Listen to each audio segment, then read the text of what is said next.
Bago ang lahat mga beshies, kung bago ka pa lang dito sa aking YouTube channel, mag-subscribe ka na nga po para makasali sa ating pamigay or sa ating cellphone giveaways and cash giveaways. So, ayan, kung nakikita nyo, meron tayong dalawang cellphone na pinapag-giveaway. So, malay mo, ikaw yung susunod na makakatanggap ng cellphone. So, ina-announce nga po natin yung winner every 30th of the month at yung cash giveaways natin ay every week po, every Saturday of the week. Hi everyone! Again, welcome na naman dito sa aking YouTube channel. Again, this is Yana. And today's video, loan up pa rin mga beshi yung isi-share ko sa inyo. Kasi diba, sabi ko sa inyo, maliban sa pag-assist ko sa mga client na gustong mag-bank loan, maliban sa pag-introduce ko sa inyo yung iba't ibang mga binibenta natin online, abay, magawa din tayo ng review sa iba't ibang mga pautangan online, especially ngayong mga loan app at syempre lalong-lalo yung mga bagong-bago na loan app na lumalabas sa Play Store. Ayon sa loan app na ito, ay pwede daw makahiram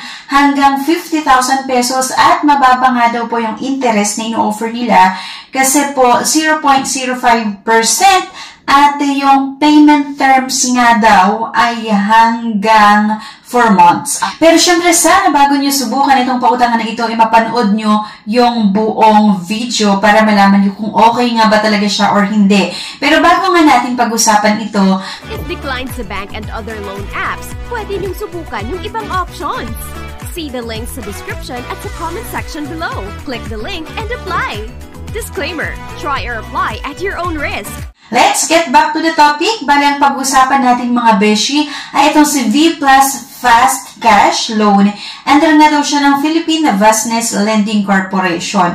Ayon sa kanilang loan app, kapag i-open mo nga, pwede nga daw tayong makahiram hanggang 50,000 pesos. Pero totoo kaya to? Gaano ba kaganda or kapangit itong loan app na ito? So, syempre, yan yung titignan natin. So, kapag gusto nyo nga nasubukan, click lang natin yung may nakalagay na apply now. At, syempre, yun yung sinasabi ko kanina na 50,000 loan amount and hanggang 4 months or 121 days na payment terms at may 0.05% nga po na interest. Okay? Kailangan yung maglagay ng inyong valid mobile number at syempre meron nga tayong matatanggap na one-time password na kailangan yung ilagay dyan. Okay? May nakalagay na enter the verification code. Click lang natin yung sign up or sign in.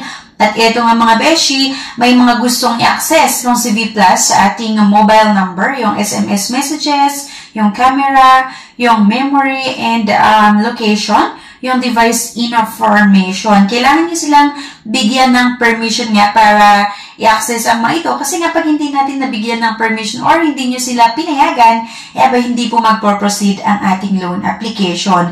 So, meron pa itong emergency contact permission, yung mga installed app, phone access, storage permission, calendar. Medyo marami din.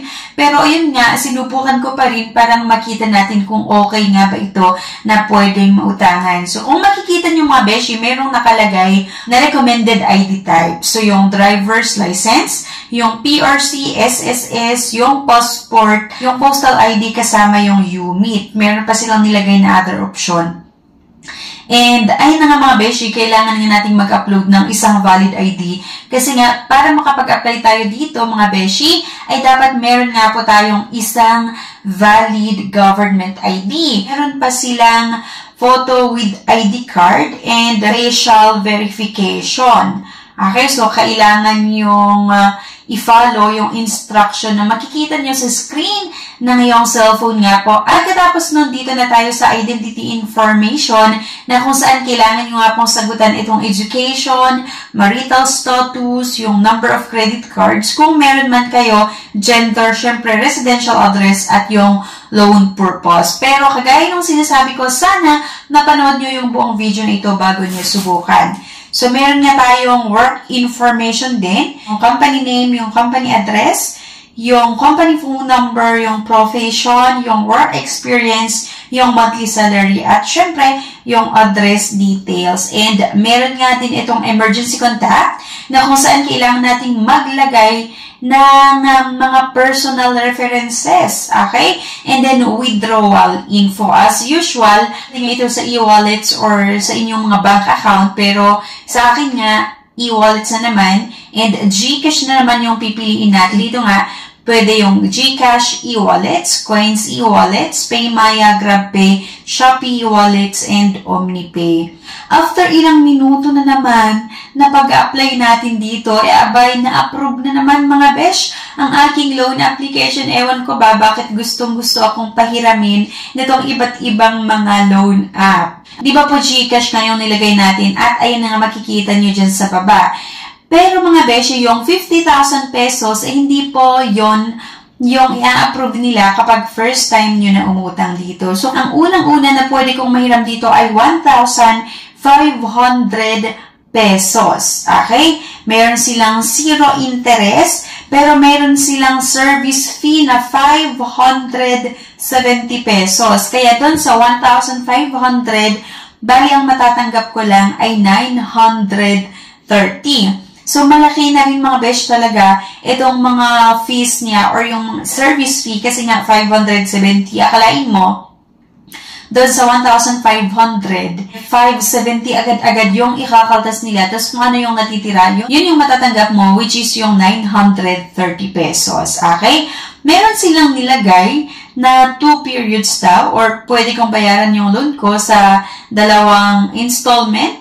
Pero ang date kasi ngayon ay November 14 and ang unang-una na payment terms na in-offer nila ay sa November 20, 2023. Lumalabas na 6 days lang yung payment terms kasi ngayon ay 14, 15, 16, 17, 18, 19, 20. Lumalabas na 6 days lang yung payment terms.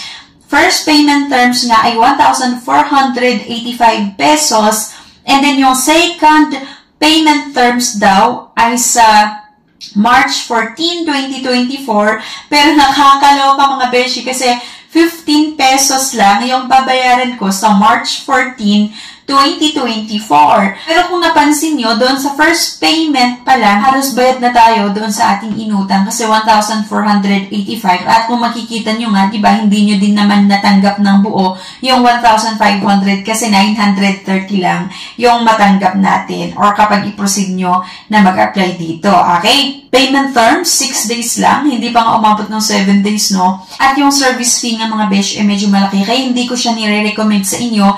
And sana kung meron kayong experience na maganda or hindi maganda kay V+, sana i-comment nyo yan sa comment section para malaman ng mga iba o mabigyan natin ng babala yung mga iba na nagbabalak pa ng subukan na umutang sa mga ganitong pautangan online. At syempre, ano sa tingin niyo mga beshi? Okay ba itong si V+ na pwedeng mahiraman online or hindi? Ayan, sana po makita ko yung mga comment niyo sa comment section. Thank you guys for watching. Please don't forget to click the subscribe button. Sana i-like niyo yung video na ito at i-share niyo na rin. Thank you guys and bye-bye. No time to apply for a bank personal cash loan? Yana's here to help you. I assist pre-qualified clients with basic monthly income at least 25,000 per month. Hassle-free at walang fee. Lahat ng process sa bank gagawin. 2 to 5 banking days lang approval. Loan up to 2 million. Email amawanyana@gmail.com or message my FB page, Yana Insta Review. Note: qualifications may vary subject to the bank's terms and policies.